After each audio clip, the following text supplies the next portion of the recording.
ઘટાદાર કેશવાળી સાથે રૂઆબદાર છટાથી ફરતા જંગલના રાજાને જોવા એક અવસર હોય છે અને તેમાં પણ સિંહ તેમના પરિવારની ગણતરી તેમના જીવનની ઝીણી ઝીણી બાબતોનું જાણવું માત્ર પ્રકૃતિ પ્રેમીઓ માટે જ નહીં પરંતુ સૌ કોઈ માટે અચરજભર્યું હોય છે।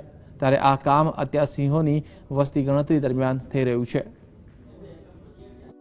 સાસણ ગીરમાં વસતા સિંહની ગણતરીનું કામ વન વિભાગ દ્વારા હાથ ધરાયું છે, જેને લઈને માત્ર પ્રકૃતિ પ્રેમીઓ જ નહીં તબીબો, એન્જિનિયર્સ, બિઝનેસમેન પણ ઉત્સાહિત છે। સિંહોની ગણતરીમાં ભાગ લેવો જીવનની એક અનેરી તક માટે પણ ભલામણનો ધોધ વરસ્યો છે। વન વિભાગના અધિકારીઓએ 6000 પૈકી માત્ર 250 લોકોની પસંદગી કરી હતી। જંગલમાં સિંહની ગણતરી વખતે શું શું કરવું તે અંગે 250 વોલેન્ટિયર્સ સહિત કુલ 2300 જણાને ખાસ તાલીમ આપવામાં આવી છે।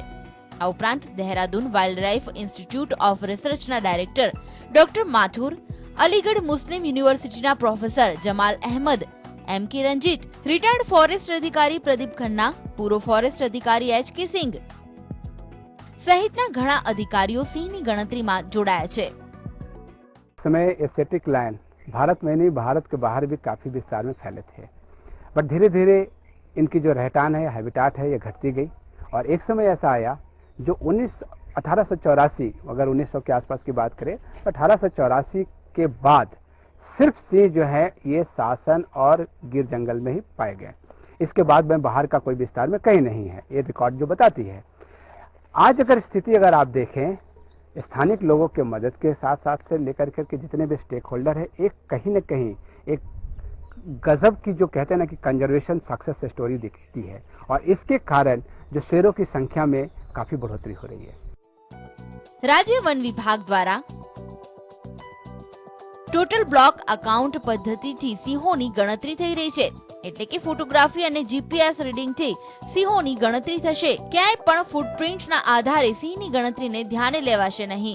સિંહોની ગણતરી માટે 106 સબ ઝોન વહેંચાયા છે, જેમાં ઉચ્ચ કક્ષાના ફોરેસ્ટ અધિકારીથી માંડીને વોલેન્ટિયર્સ સિંહની ગણતરી કરી રહ્યા છે।